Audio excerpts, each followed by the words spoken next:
እነዚህን አጫጭር መረጃዎች እየተከታተላችሁ አብራችሁ እንድትቆዩ ነው በአክብሮት የምጋብዛችሁ። በዚህ ሰዓት ከያዝኳቸው መረጃዎች መካከል በርከት ያሉ የግንባር ዝርዝር መረጃዎች ይገኙበታል። በተለያዩ አካባቢዎች የተደረጉ ባሉ ውጊያዎችና ዘመቻዎች ያለውን አጠቃላይ ሁኔታ በተመለከተ ዝርዝር የግንባር ሪፖርቶችን በዚህ ሰዓት ትሰማላችሁ። ከነዚህ ሪፖርቶች መካከል በቋራ ቀጠና በኢትዮጵያና ሱዳን ድንበር አካባቢ የቀጠለው ዘመቻ እንዲሁም ደግሞ በአርማጭሆ ቀጠና በተደረገ ከባድ ውጊያና በካምፕ ላይ በሌሊት በተፈጸመ ድንገተኛ ጥቃት በመቶዎች የሚቆጠሩ ወታደሮችና እንዲሁም ደግሞ የሬጅመንት አዛዦችን ጨምሮ አልተረፉም። በዚህ ዘመቻ ጉዳት ደርሶባቸዋል የሚለውን የግንባር መረጃ ጨምሮ የተለያዩ መረጃዎችን በሰዓት ወደ እናንተ አደርሳለሁ። በራያ ቀጠና የቀጠለውን ውጊያና ያለውን አጠቃላይ ሁኔታ በተመለከተ እንደዚሁ አጫጭር መረጃዎችን በሰዓት ወደ እናንተ አደርሳለሁ።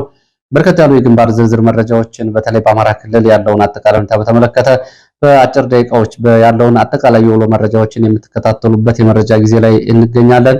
እስከ መጨረሻው አብራችሁ እንድትቆዩ ነው በአክብሮት የምጋብዛችሁ። በተለያዩ አቅጣጫዎች በጎንደር፣ በጎጃም፣ በወሎ፣ በሸዋ ያሉ ሁልጊዜም የውሎ መረጃዎችን በቀን 2 ጊዜ የምትከታተሉበት ቻናል ነው።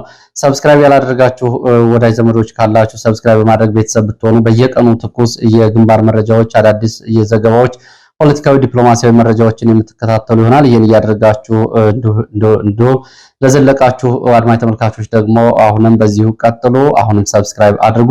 ሰብስክራይብ ያላደረጉ ካሉ ለወዳጅ ዘመዶቻችሁ የቻናሉን ስምና የቻናሉን በማስተዋወቅ የቻናሉ ተከታዮች ቁጥር እንዲያድግና ተደራሽነቱ የመረጃው ተደራሽነት እንዲጨምር እንድታደርጉ እንደዚሁ በአክብሮት መጠየቅ እፈልጋለሁ። ከዛ ባሻገር እንደዚሁ በውጭ የምትገኙ አድማጭ ተመልካቾችም እንደዚሁ የሱፐር ታንክ ወይም ደግሞ የድጋፍ ያደርጋችኋላችሁ አመሰግናለሁ። ጥቂትም ቢሆን እንግዲህ አንድ ሁለትም ቢሆን በቋሚነት የምትከታተሏላችሁ በእጅጉ ነው የማመሰግነው። እንግዲህ ከዚህ ባሻገር እንደዚሁ በርከት ያሉ ሀሳብ አስተያየቶችን አድርሳችሁኛል። በነገራችን ላይ በሰነዶችን አዘጋጅታችሁ በሚዲያው ቢቀርብላችሁ የምትልኩልኝ ሰነዶች የተለየ ክብር ነው ያለኝ። አንድ ሰነድ ማዘጋጀት ምን ያክል አድካሚ እንደሆነና ይህ ሰነድ ደግሞ የሚዲያ ሽፋን እንዲያገኝ ያላችሁ ፍላጎትም እረዳለሁ። ከነዚህ መካከል በእስራኤልና አሜሪካ በኢራን ላይ የከፈቱት ጦርነት በኢትዮጵያ ላይ ምን አይነት ተጽዕኖ ይኖረዋል በሚል እንደዚሁ ረዘም ያሉ ገጾች ያሉት ሰነድ ልካችሁልኛል። በእጅጉ አመሰግናለሁ። በተለዋጭ ሁኔታ ውስጥ ነው የሚገኘው። እንግዲህ ይህንን ሰነድ በተመለከተ ለወደፊት አጠቃላይ ለፖለቲካዊ፣ ወታደራዊ፣ ዲፕሎማሲያዊ እንዲሁም ደግሞ ጂኦፖለቲካዊ ምልከታ የሚያግዘኝ ስለሆነ በእጅጉ አመሰግናለሁ።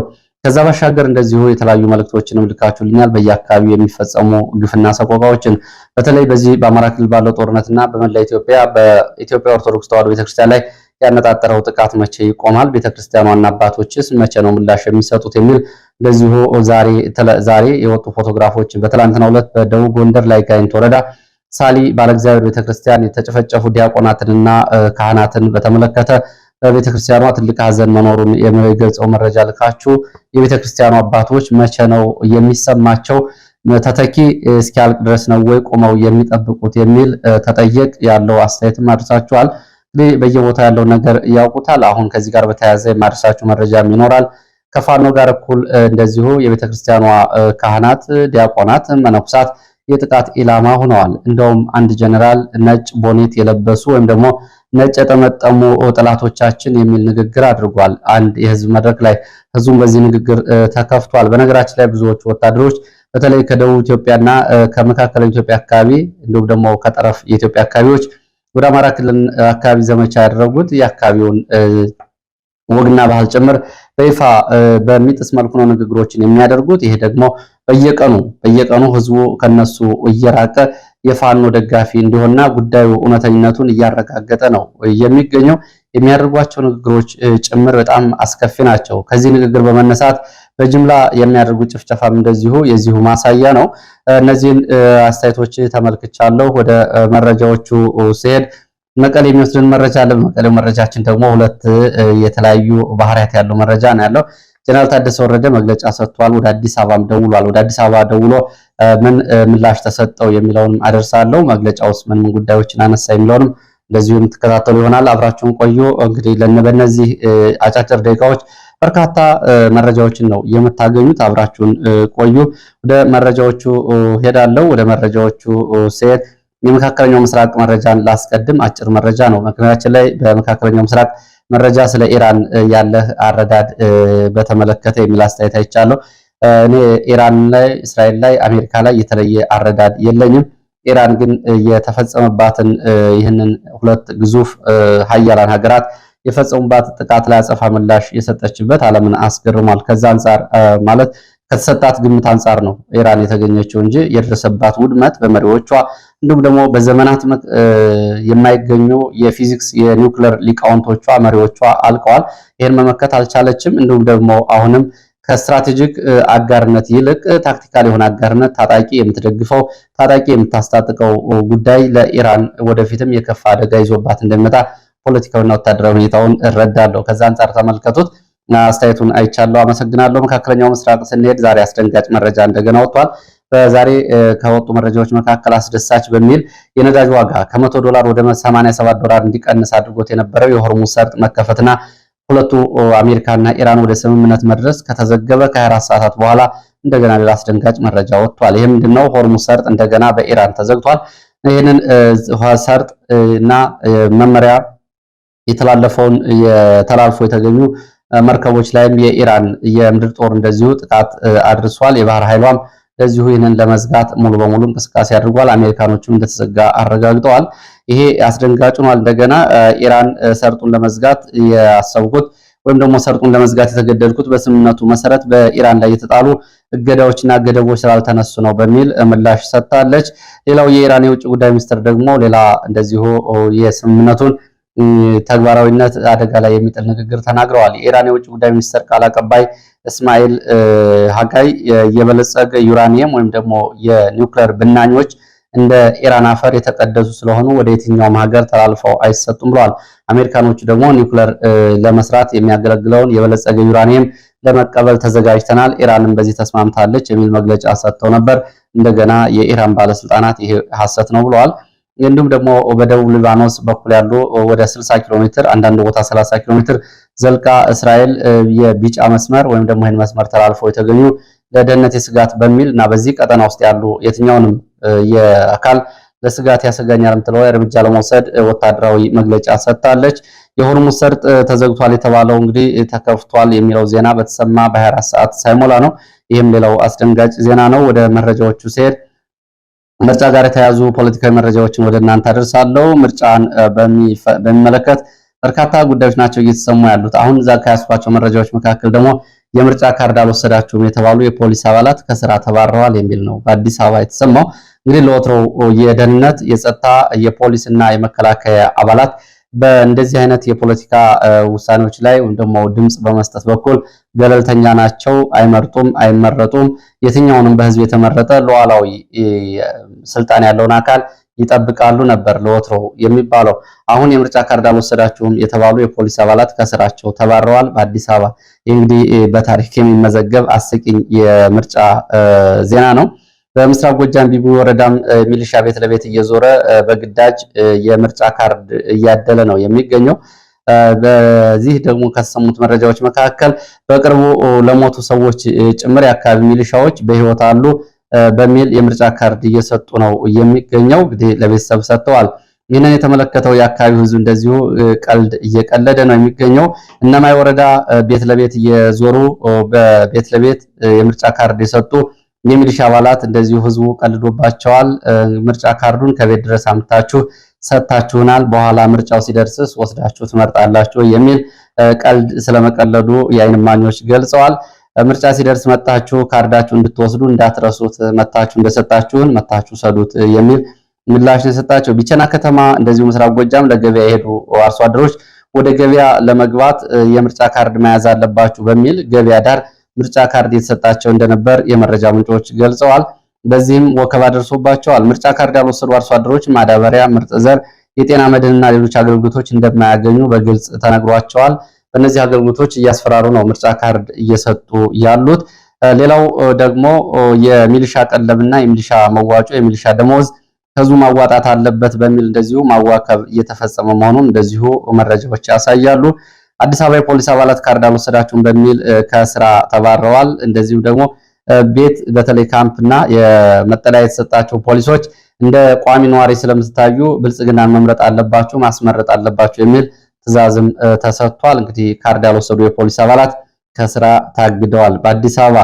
ሌላው በመላው ኢትዮጵያ የተራዘመው ምርጫ ምዝገባ ሳይጠናቀቅ መከላከያውና ሚሊሻው ኮሮጆን በመሳሪያ እያጀበ ካርድ አሰራጭቶ በአስቸኳይ እንዲያጠናቅቅ ትዕዛዝ ተሰጥቷል። በተለይ በአማራ ክልል የመጨረሻ የተባለ የኮሮጆና የመሳሪያ ዘመቻዎች በሚቀጥሉት 2 ቀናት ተጠናክረው እንዲቀጥሉ አቅጣጫ ተሰጥቷል የተባለው በአማራ ክልል የምርጫ ኮሮጆ ዘመቻ ጋር በተያያዘ ፋኖም እንደዚሁ ያጸፋ ምላሾችን በመስጠቱ የጥቃቱ ደርሷል። የምርጫ ኮሮጆ አጅበው ሲንቀሳቀሱ በነበሩ የአካባቢው ባለስልጣናት የሚሊሻ አባላት ላይ ጉዳት ደርሷል። በዋግኽምራ ዞን ሰቆጣ ከተማ አቅራቢያ ሐሙሲት ተብላ የምትጠራ ከተማ እንደዚሁ የምርጫ ኮሮጆ ይዘው እጀባ አድርገው ሲወጡ በነበሩ መከላከያ ሚሊሻ አባላት ላይ ፋኖ ፈጸመው ድንገተኛ ጥቃት በትንሹ 11 የሚሊሻ አባላት ሞት ሲግሞቱ 11 የክላሽንኮቭ የእጅ ቦምብና ተተኳሽ በፋኖ እጅ ገብቷል። ጉዳዩ በሳህላ ሰየምት ወረዳም እንደዚሁ ከአሁን በፊት መፈጸሙን ጥቃት መረጃዎች ያሳያሉ። በዚህ ዘመቻ ከፋኖ መቀጠል እንግዲህ ከምርጫ ጋር በተያያዘ ያሉ መረጃዎችን ላስከትልና ሌሎች መረጃዎች ይላሉ። ከምርጫ ጋር በተያያዘ በማዕከላዊ ጎንደር በለሳ፣ ኪንፋዝ በገላ፣ ደቡብ ጎንደር ጋይንት፣ ትብናት ለምርጫ የተንቀሳቀሰ መከላከያና አድማ ብተና በፋኖ ያጸፋ ምላሽ ተሰጥቶታል። በዚህ ምክንያት የሻለቃ አዛዦችን ጨምሮ ወታደራዊ ኪሳራ ደርሶበታል። በዚህ ምክንያት ንጹሃንን በአሰቃቂ ሁኔታ መጨፍጨፉ ይታወቃል። ከምርጫ ጋር የተያያዘ የዘመቻ ነው። በዚህ ዘመቻ ከፋኖ መቀጠል ብልጽግና ዋና ጠላታችን በሚል የፈረጀው የህብረተሰብ ክፍል የካህናት ወይም ደግሞ የኢትዮጵያ ኦርቶዶክስ ተዋሕዶ ቤተክርስቲያን ካህናት ናቸው ነጭ ለባሽ ወይም ደግሞ ነጭ ቦኔት ያደረጉ በሚል ጥቃት ኢላማ ሆነዋል። በዚህ አንድ ስብሰባ ላይ አንድ ጀነራል ማዕረግ ያለው የመከላከያ አባል በቀጥታ የተናገሩት እጅግ አስደንጋጭ እንደሆነ ነው የዚህን ስብሰባ ተሳታፊ የመረጃ ምንጮች የገለጹት። ገና እናጠፋችኋለን በጥምጣም የተሸፈነ በሃይማኖት ስር የተደበቀ ጥላቶች ሲሉ ነው እንደዚሁ ማስጠንቀቂያ የሰጡት። ይህ እንግዲህ በኢትዮጵያ ኦርቶዶክስ ተዋሕዶ ቤተክርስቲያን ላይ በቀጥታ የተሰነዘረ እናጠፋታለን የሚል ወታደራዊ ዛቻ ነው። ከዛቻው ባለፈ ግን በተግባርም በበርካታ ገዳማት ውድመት ተፈጽሟል። በአብያተ ክርስቲያናት፣ በካህናት፣ በቀሳውስት እንዲሁም ደግሞ ቅዱስ በተባሉ ስፍራዎች ጭምር ካሁን በፊት የመድፍ ድብደባዎች ከ2 ቀናት በፊት እንኳን በራያ ቆቦ ቀመሌ ተክለ ሃይማኖት ተብሎ የሚጠራው ቤተ ክርስቲያን በመድፍ ተደብድቦ ጉዳት ደርሶበታል። በትላንትናው ዕለት በላይ ጋይንት ወረዳ ሳሊ ጎብጎብ ሳሊ ከተማ የመርጌታን ጨምሮ 3 ዲያቆናት ሐኪምን ጨምሮ እንደዚሁ ሲቪሊያን በአሰቃቂ ሁኔታ ተገድለዋል። እንግዲህ ቀብራቸው የተፈጸመው ኪዳነ ምሕረት ሳሊ ተብሎ የሚጠራ ቦታ ነው። ሌላው መረጃችን ወደ መቀሌ የሚወስደን መረጃ ነው። ወደ ግንባር መረጃዎች ወደ አርማጭሆና ምዕራብ ጎንደር መለሳለሁ። ወደ መቀሌ የሚወስዱ መረጃዎች ጀነራል ታደሰ ወረደ ዛሬ መግለጫ ሰጥቷል። መግለጫው በትግራይ ኮሚኒኬሽን ገጽ እየተቆራረጠ እየተለጠፈ ነው የሚገኘው። ጀነራል ታደሰ ወረደ በመግለጫው አካታችነት፣ የአመለካከት ልዩነት፣ ከስጋት ነፃ የሆነ መንግስት ጥላና ከለላ ሊሆን ይገባል። ሁሉንም ያካተተ መንግስት፣ የአመለካከት ልዩነቶችን የሚያከብር የጋራ ትግራይን እንፈጥራለን ብለዋል። ትግራይ የጋራ ናት። ማንም በአመለካከቱ አይወቀስም። ይህንን አይነት ትግራይ እንፈጥራለን። በትግራይ ያለውን ችግር በአንድ አካል ብቻ የሚፈታ ወይ ደግሞ አንድ አካል ብቻ የሚጨነቅበት ችግር አይደለም፣ እያንዳንዱ የትግራዩ የሚጨነቅበት ጉዳይ ነው በሚል በትግራይ ጉዳይ ላይ እኛንን ቀዳሚ ለሚሉ አካላት ምላሽ ሰጥተዋል። ባለፉት 50 ዓመታት አገልግያለሁ ነው የሚሉት ጀነራል ታደሰ። በዚህ በ50 ዓመታት ያመንኩበትን እንጂ የተባልኩትን ወይ ደግሞ አድርግ የተባልኩትን አልነበረም ስሰራ የቆየሁት፣ አሁንም የማምንበትን ብቻ ነው የምሰራው በሚል ከጀርባ እጅ ለመጠምዘዝ እየሞከረ ያለውና በማዕከላዊ ኮሚቴ ውሳኔ በመወሰን ስልጣናቸውን እንደማይቀበል ለወሰነው የነ ደብረጽዮን ቡድን ምላሽ ሰጥተዋል። በማንኛውም ሁኔታ ከትግራይ መውጣት አይታሰብም ብለዋል። ትግራይ ጥቂቶች ብቻ የሚወስኑባት ሊሆን አይገባም፣ ይሄም አይሆንም። የትግራይ ህዝብ ወደፊት የራሱን እድል በራሱ እኩል የመወሰን መብት አለው። ይህንን የትግራይ ህዝብ ደግሞ ይህንን መብቱን በመራራ ትግል አረጋግጧል። አሁን ማንም ሊቀማው ወይም ደግሞ በችሮታ ሊሰጠው አይገባም በሚል በመግለጫቸው ላይ ጀነራል ታደሰ ወረደ ትግራይ እንደማይለቁ አቋማቸውን እንዲሁም ደግሞ የስልጣንና ወከባ የሚፈጽሙባቸው አካላት የነሱ ብቻ እንዳልሆነች ትግራይና የትግራይ ህዝብ ደግሞ መራራ ትግል አድርጎ ያረጋገጠውን መብት ሊቀማ አይገባም በሚል አሁን ተናግረዋል። ይህን እየተናገሩ ያሉት እንግዲህ ያው በሳቸው ላይ ጉዳዩ ስለመጣ እንጂ ካሁን በፊት ህወሓት የትግራይን ህዝብ አግቶ ይዟል ሲባሉ አግተው ከያዙት ዋና ሰዎች መካከል አንዱ ነበሩ። አሁን ግን ያው የትግራይ ህዝብ የአንድ ቡድን አይደለም ማለት ጀምረዋል። የትግራይ ህዝብ የአንድ ቡድን አይደለም የሚለው የነጌታቸው ረዳ ንግግር ነው። አሁን በስልጣን ሲገፉ ይህንን እየተናገሩ ነው የሚገኙት። ከዚህ ጋር በተያያዘ ጀነራል ታደሰ ወረደ ሌላ በእሳቸው ጋር የተሰማ ዜና በሌላ መረጃ ጀነራል ታደሰ ወረደ ዛሬ ወደ አዲስ አበባ ስልክ ደውለው እንደነበር ታማኝ የመረጃ ምንጮች ገልጸዋል። ወደ አዲስ አበባ ስልክ ደውለው ልመጣ ነው፣ አውሮፕላን ይመደብልኝ፣ ወቁት፣ መስራት አልቻልኩም፣ የሚያሰራኝ የለም የሚል ሪፖርት ነው ያቀረቡት። ጥያቄ አቅርበዋል። ይህንን ጥያቄ የቀረበለት የዶክተር አብርሃም በላይ ጉዳዩን ለአብይ አህመድ አቅርቦ ምላሽ ሰጥቷል ነው የተባለው። በምላሹ ትንሽ ታገስ፣ ትንሽ ጠብቅ የሚል ምላሽ ነው የተሰጠው። እንግዲህ ታደሰ ወረደ ትግራይ ለቄ አልወጣም፣ በየትኛውም ሁኔታ በኃይልም በግድም በሰላም ለቄ አልወጣም የሚል መግለጫ ቢሰጥም ከውስጥ የወጡ መረጃዎች ግን ደውሎ እዛው ቆይ፣ ትንሽ ታገስ የሚል ምላሽ እንደተሰጠው ነው የታወቀው።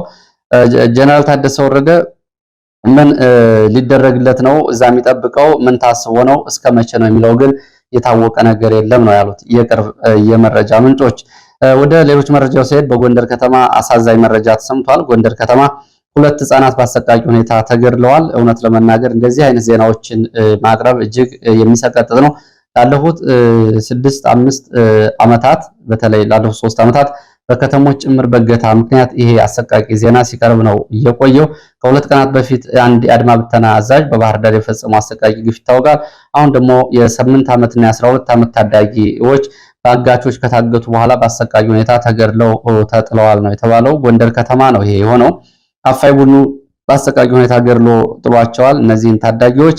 ይህንን እገታ የፈጸሙት ግን በሚሊሻነን በሚል የሚንቀሳቀሱ ቡድኖች እንደሆኑ ታውቋል። ሚሊሻነን ጥበቃ እናደርጋለን በሚል አሳዛኝ ድርጊት ፈጽመዋል። ልዩ ቦታው ጎንደር ከተማ ቀበሌ 15 ፈጨፈጭት ተብሎ የሚጠራ ሰፈር እንደሆነ ነው የተገለጸው። በጉዳዩ ላይ እንግዲህ በሚሰጥ ተጨማሪ መረጃ ካለ የሚከታተለው ይሆናል። አሳዛኝ ነው እንግዲህ ይሄ 2 የ8 ዓመትና የ12 ዓመት ታዳጊዎች ታግተው ተወሰዱ። ገንዘብ ጠየቁ። ቤተሰቦቻቸው ገንዘብ የለንም አሉ። በአሰቃቂ ሁኔታ ተገደሉ። ይሄ ነው እንግዲህ አሁን ያለው ሁኔታ። ህዝብ ወደ የት ይሄዳል? ከውስጥም ከውጭም የሚፈጸመው እነዚህ እገታዎች እንግዲህ መሀል ከተማ በትልልቅ ከተሞች ነው የሚፈጸሙት። ስለዚህ በእነዚህ በትልልቅ ከተሞች ውስጥ ማን ነው ያለው ከተባለ መከላከያ፣ ከዛ ዝቅ ሲል አድማ ብተና፣ ከዛ ዝቅ ሲል ህዝባዊ ፖሊስ፣ ከዛ ዝቅ ሲል ደግሞ ሚሊሻ ነው በትልልቅ ከተሞች ያለው። ስለዚህ እገታ እንደተፈጸመ የግድያ እንደተፈጸመ የሚለው ማን እጅ ውስጥ እንዳለና ተጨማሪ ማብራሪያና ዝርዝር መረጃ የሚያስፈልገው መሆኑን በዚሁ መግለጽ ያስፈልጋል። ስለዚህ ጉዳዩ ከሚሊሻ የሚያልፍ አይደለም። የሻለቃ መሪ ነው እንግዲህ አስገድዶ መድፈር ከፈጸመ በኋላ በባህር ዳር ከተማ ውስጥ ግድያ የፈጸመው። ይሄ ጉዳይ መነጋገሪያነቱ ሳያበቃ ከጎንደርም ይሄ ተሰምቷል። ወደ ግንባር መረጃዎች እመለሳለሁ። ወደ አርማጭሆ የሚወስድን መረጃ አስከትላለሁ። በአርማጭሆ በካምፕ ውስጥ በተፈጸመ ጥቃት ከፍተኛ ሰብአዊ፣ ቁሳዊና ወታደራዊ ኪሳራ ደርሷል። በካምፕ ውስጥ ሰፍሮ በነበረ ሰራዊት ላይ በሌሊት ፋኖ በፈጸመው ጥቃት የደረሰው ኪሳራ ከፍተኛ ነው ብለዋል። እንደ ፋኖ የመረጃ ምንጮች ከሆነ ቢያንስ 87 መከላከያ፣ 4 የአድማ ብተና፣ 2 ሰላም አስከባሪ ተብሎ የሚጠሩ የሚሊሻ አባላት በዚህ ጥቃት ተገድለዋል።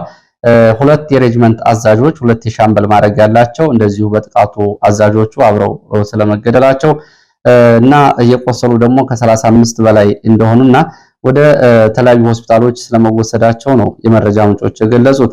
የ2 የቡድን መሳሪያ፣ 10 የነፍስ ወከፍ መሳሪያዎች በፋኖ እጅ ሲገቡ 3 ወታደሮች እንደዚሁ ከነ ህይወታቸው ተማርከዋል ብሏል። የፋኖ አሃዛዊ መረጃዎች ናቸው እነዚህ።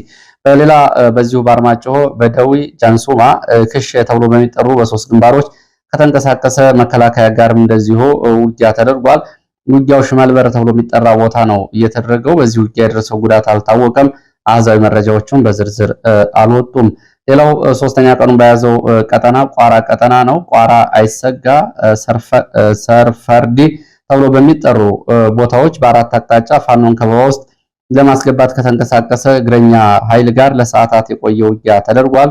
በውጊያው ፋኖ ከበባ ሰብሮ ስለመውጣቱ የገለጹት የመረጃ ምንጮች ከበባ ሰብሮ ለመውጣት በተደረገ ከባድ ትንቅንቅ የደረሰው ጉዳት በዝርዝር አልታወቀም። በቋራ መተማ የኮሪደር ቦታዎች በሽንፋ እስከ ቱመት እንዲሁም ደግሞ ቁጥር 4 ተብሎ የሚጠሩት አካባቢዎች ዛሬም ወታደራዊ እንቅስቃሴ ነው ያለው። በዚህ ቀጠና እየተደረገ ያለው የእግረኛና መካናይዝድ ስምሪት 2 ዓላማዎች አሉ ነው። አንደኛ ሱዳን ውስጥ ያለው ዘመቻ እና አልቡርሃን ወደ ኢትዮጵያ ድንበር ኃይል እንዳያስጠጉ እሱን ለመከላከል ሲሆን፣ ሁለተኛ ደግሞ ኮሪደር ቀጠናውን ከፋኖ ለመንጠቅ የሚደረግ ዘመቻ እንደሆነ ነው መረጃዎች የሚያሳዩት። ወደ ራያ ቆቦ ቀጠና ስንሄድ ራያ ቆቦ አሜያ ተብሎ የሚጠራው ቦታ ባይባዋ ተብሎ የሚጠራው ቦታ ከባድ ውጊያ መደረጉ ታውቋል። ከማለዳ 1 ሰዓት ጀምሮ ከቆቦ አለማጣ መንገድ ሙሉ በሙሉ ተዘግቶ ነው የዋለው። ከሰዓት በኋላ ከአሜያና ከባይባዋ ባሻገር ጃሮታ፣ አረንገቦ ተብሎ በሚጠሩ በሁለት አካባቢዎችም እንደዚሁ በሞርተር በዲሽቃ የታገዘ ውጊያ ሲደረግ እንደነበር መረጃዎች ገልጸዋል። ከቀኑ እስከ ቀኑ 9 ሰዓት ውጊያው ቀጥሎ ነበር ያሉት የመረጃ ምንጮች በተለይ ጃሮታና አርገምቦ ተብሎ በሚጠሩ አካባቢዎች በነበረው ውጊያ ፋኖ በመከላከያ የሚፈጸምበትን የዙ 23 ድብደባ በሞርተርና በአርፒጂ ያጸፋ ምላሽ ስለመስጠቱ የመረጃ ምንጮች ገልጸዋል። ውጊያው በተመሳሳይ በቡድን መሳሪያዎች ነው። ከዚህ በፊት ፋኖ በነፍስ ወከፍ መሳሪያዎች ያደርግ የነበረውን ውጊያ በዚህ ሰዓት የመሳሪያ አቅሙን አሳድጎ በቡድን መሳሪያዎች ሽፋን ያጸፋ ምላሽ እየሰጠ ይገኛል ብለዋል። ከሰዓት በኋላ ፋኖና መከላከያ ከሚያደርጉት ውጊያ ባሻገር የትግራይ ታጣቂዎች ዲሽቃ፣ አርፒጂ እና ሞርተር ይዘው ከበራያ ቆቦ አዋሳኝ ቀበሌዎች ከራያ አላማጣ አካባቢዎች እንቅስቃሴ አድርገዋል።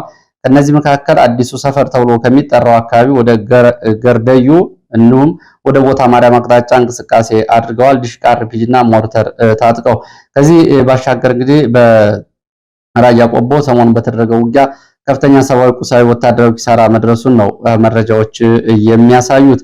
ከትግራይ መረጃዎችን ልጨምር እና ደብረ ጽዮን ለአብይ አህመድ የሽማግሌ ቡድን ለመላክ እየተዘጋጁ ነው የሚል ሌላ መረጃም ተሰምቷል። እንግዲህ መረጃ አድማጭ ተመልካቾች ካለው አጠቃላይ ውጥረትና እንዲሁም ደግሞ ስልቶች አንጻር ልታዩት የሚገባ መረጃ ነው።